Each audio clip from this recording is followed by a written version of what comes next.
नमस्कार दोस्तों, आज मैं लेकर आई हूँ एक पारिवारिक कहानी। हमारी कहानी अगर आपको अच्छी लगे तो प्लीज़ हमारा चैनल सब्सक्राइब करें।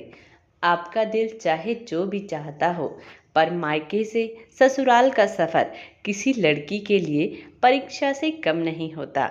अगर आप अच्छी तरह से पास हो गई तो आपको इनाम ज़रूर मिलेगा, सफल जिंदगी का। वरना कितना कुछ सुनना पड़ेगा कि आप सोच भी नहीं सकते।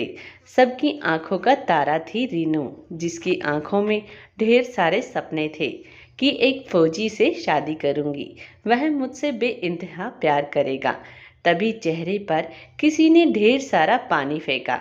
सपने से जागो महारानी, कोई वर्दी वाला इतनी आलसी लड़की से कैसे शादी करेगा, जिसे ना अपनी शुद्ध होती है ना अपने किताब कॉपी की।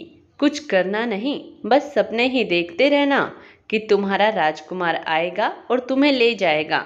यह सब फिल्मों में ही होता है, असल जिंदगी में नहीं। पता नहीं मेरे तीनों बच्चों में सबसे ज्यादा शैतान तुम कैसे हो गई। सुषमा जी ने अपनी छोटी बेटी रीनू से कहा। रीनू बोली, क्या माँ, इतना सुंदर सपना देख रही थी, आपने सब पर पानी फेर दिया। देख लेना, जब मैं शादी करके चली जाऊंगी तो आप मुझसे मिलने के लिए बेचैन हो जाओगी।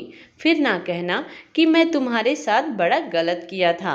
वही पास में रीनू की दादी कमला जी बैठी थी। वह बोली, बहू ऐसे नहीं मानेगी, लगता है इस उम्र में भी इसे पिटाई की जरूरत है। मैं कहती हूँ इसे सुधार लो, वरना ससुराल से आए दिन शिकायत आएगी। रीनू दादी की बात सुनकर कहने लगी, दादी आपकी जैसी सास मिलेगी तो बताओ मैं क्या ही कर सकती हूँ। फिर आज तक जब माँ ही आप पर भरोसा नहीं कर पाई जैसे बुआ जी आप पर करती है, तो मेरी कोई गलती नहीं होगी। कमला जी गुस्सा होते हुए बोली, बहू सुन रही है, क्या कह रही है तेरी बेटी? हाँ, सुषमा जी बोली, माँ जी आप जानती नहीं हैं क्या, इसको बस बातें बनानी ही आती है, मैंने कभी ऐसा नहीं कहा। रीनू फिर बोली, और नहीं तो क्या दादी, आपको भी कहाँ भरोसा है अपनी बहू पर। लायक नहीं रही फिर भी आप तिजोरी की चाबी आप अपने पास रखती है और बाकी के पुरानी चाबी का गुच्छा माँ को देकर बुद्धू बना दिया, और मेरी भोली माँ इसी में खुश है। इतने में सुषमा जी बोली, ठहर जाओ, तुम बाज नहीं आओगी। कितनी बार कही हूँ बचपना छोड़ो, अब बड़ी हो गई हो, पर तुम नहीं मानने वाली हो। जैसे ही सुषमा जी रीनू की तरफ बढ़ी, वह हंसते हुए भाग खड़ी हुई। जैसे तैसे वक्त बीतता गया और रीनू बड़ी हो गई। रीनू के लिए उसके पिता ने एक लड़का देखा जो फौज में था, और वह भी अपने परिवार में उतना ही प्यारा था। वो सबसे छोटा जो था। रीनू तो इतनी खुश थी मानो उसे अपने सपनों का राजकुमार मिल गया, क्योंकि वह हमेशा से एक फौजी से शादी करना चाहती थी। पर फौजी की जिंदगी इतनी आसान नहीं होती, तो उसकी पत्नी की जिंदगी आसान कैसे हो जाएगी। अपने सपनों को अपने सूटकेस में बंद करके रीनू ने रोहन के साथ नई जिंदगी में प्रवेश किया। नया घर, सब कुछ नया था, पर पति का साथ मिला तो धीरे धीरे वह सबको समझने की कोशिश करने लगी। पर सब आसान नहीं था। रोहन की छुट्टी खत्म हुई और वह जाने की तैयारी करने लगा। रोहन बहुत समझदार था। वह जानता था कि रीनू अभी नादान है, उसे अपनों का सहारा चाहिए, तभी वह नए माहौल में एडजस्ट हो पाएगी। अपनी माँ बिमला जी से बोला, माँ इसका ध्यान रखना, थोड़ी चुलबुली है, पर मुझे भरोसा है आपके प्यार से इस घर में भी घुल मिल जाएगी। बिमला जी ने कहा, अरे हाँ बेटा, तुम जाओ, बस अपनी ड्यूटी करो, इसकी चिंता मत करो, अपनी माँ पर भरोसा रखो। जब मैं अपनी दो दो बेटियों को संभाल सकती हूँ, तो अब ये तीसरी बेटी भी मेरी ही है। रोहन के जाने के बाद करीब एक हफ्ते बाद रीनू का भाई उसे लेने आया, तो बिमला जी ने मना कर दिया कि अभी बहू को इस घर में रहना चाहिए, तभी वह सबके साथ तालमेल बैठा पाएगी। आखिर मेरे बेटे ने मुझे भरोसे के साथ इसकी जिम्मेदारी दी है, तो आप कुछ समय बाद इसे ले जाना। रीनू उदास हो गई। उसके भाई के जाने के बाद बिमला जी ने रीनू से कहा, बहू, सास का भरोसा जीतना एक बहू की जिम्मेदारी होती है। ऐसा काम मत करना कि मेरा भरोसा टूट जाए। और याद रखो, छोटी मोटी बातों को अपने पति से नहीं कहते। एक पत्नी के लक्षण हैं। भरोसा रखो मुझ पर, मैं तुम्हारे भले के लिए कह रही हूँ। इतना कहकर बड़ी कठोरता के साथ बिमला जी वहां से चली गई। उस दिन रात को रोहन का फोन आया। रीनू की आवाज सुनकर वह बोला, क्या हुआ, उदास हो? रीनू ने कहा, ऐसी कोई बात नहीं, बस आपकी याद आ रही थी। यह सब मेरे लिए नए हैं, समझ में नहीं आता किसके साथ कैसे बात करूं। आप थे तो अलग बात थी। बात करने के बाद रीनू कमरे में से बाहर गई। बिमला जी बोली, कर दी शिकायत हम सब की? पड़ गई कलेजे में ठंडक? मैंने तुम्हें समझाया था, पर तुमने मेरा भरोसा तोड़ दिया। रीनू सासू माँ को देखती रह गई कि लोगों के कितने रूप होते हैं, किस पर भरोसा किया जाए समझ नहीं आता। अगले दिन सुबह रीनू मीठी नींद में सोई हुई थी।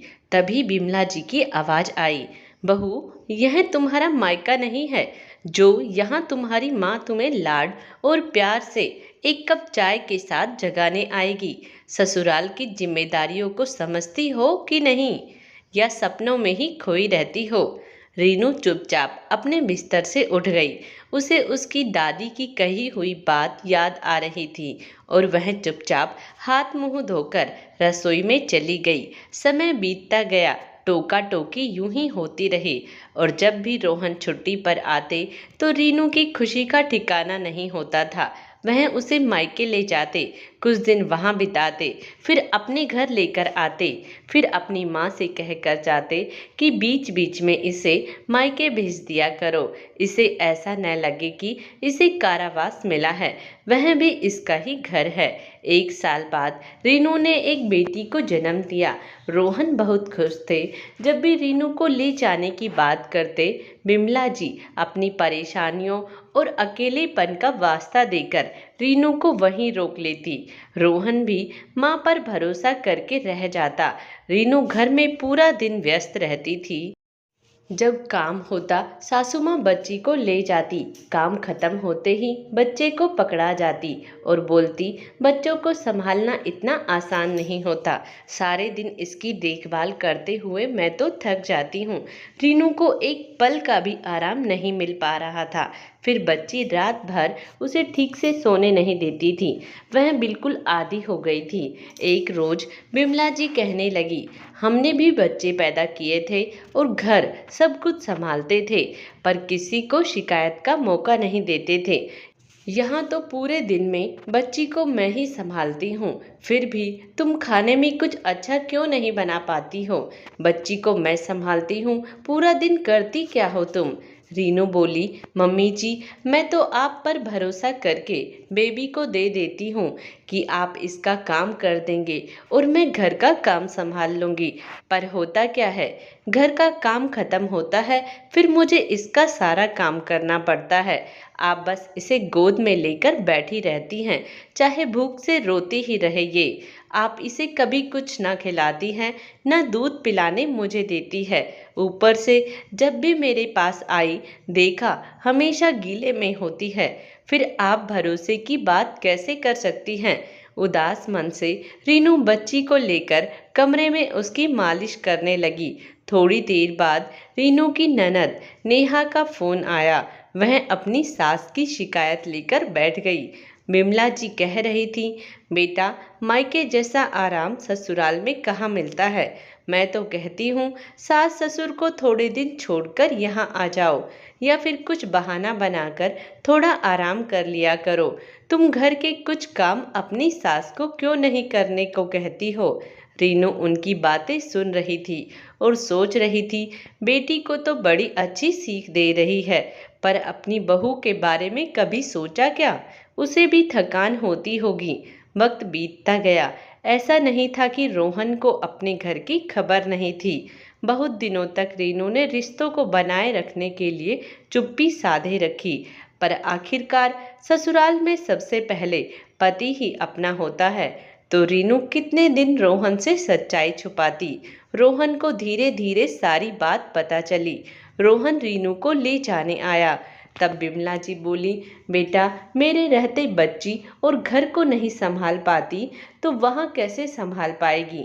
क्या तुम इसके भरोसे घर और बच्ची को छोड़कर निश्चिंत होकर अपनी ड्यूटी कर पाओगे? और तुम बहू वहाँ जाकर सास की याद आएगी तब समझोगी। रीनू बोली, मम्मी जी, क्या आपको लगता है कि आपने मेरे साथ एक माँ जैसा रिश्ता बनाया है? जैसा आप दीदी को कहती हैं, वैसे कभी आपने मेरी परेशानी समझी? ससुराल और बहू का रिश्ता रेशम के धागे जैसा होता है, जिसे रेशम की तरह बहुत मेहनत लगती है बनाने में।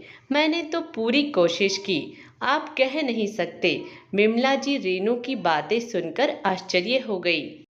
बोली, बहू, तुम्हारे कहने का मतलब क्या है? रीनू बोली, अभी थोड़ी देर पहले आपने सही कहा, याद तो आपकी आएगी, पर जब किसी ऐसी सास से मिलूंगी जो बहू को भी बेटी की तरह मानती हो और उसके भी आराम का उतना ही ख्याल रखती हो, तब आपकी याद जरूर आएगी। रीनू अपनी जिंदगी की दूसरी पारी की शुरुआत करने निकल गई थी।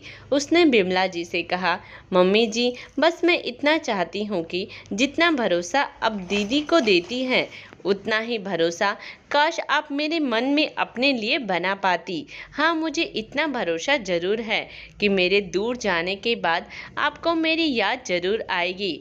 तब शायद हमारा रिश्ता कुछ और होगा। बिमला जी को एहसास हुआ, बहू के इतने पास रहते हुए भी वह कभी उसे माँ का प्यार नहीं दे पाई, फिर कैसे अपने बुढ़ापे में उस बहू से उम्मीद लगा पाएगी। उन्होंने रीनू का हाथ पकड़ा और बोली, काश कि ये बातें हम पहले करते तो मैं समझ जाती कि बेटी के साथ बहू को भी अपनापन देना पड़ता है। बेटा, पुरानी बातों को भूल जाना। तुम्हारी जाने के बाद मैं अपनी गलतियों को सुधार लूंगी। देखना, जब अगली बार तुम आओगी तो अपनी सास का एक नया रूप पाओगी। रीनू ने फिर रोहन जी से कहा, माँ जी को अपने साथ ले चलो, यहाँ माँ जी अकेले कैसे रह पाएगी? और अपने मन से कड़वी यादों को एक किनारे फेंक दी और बिमला जी नई उम्मीद के साथ अपने बेटे बहू की दुनिया बसाने चल दी। पर इस बार बिमला जी ने अपनी सास होने के साथ साथ एक माँ के भी फर्ज निभाए। दोस्तों, आज की हमारी कहानी आपको कैसी लगी? कमेंट्स बॉक्स में अपने विचार जरूर दीजिए और प्लीज़ हमारा चैनल सब्सक्राइब करें।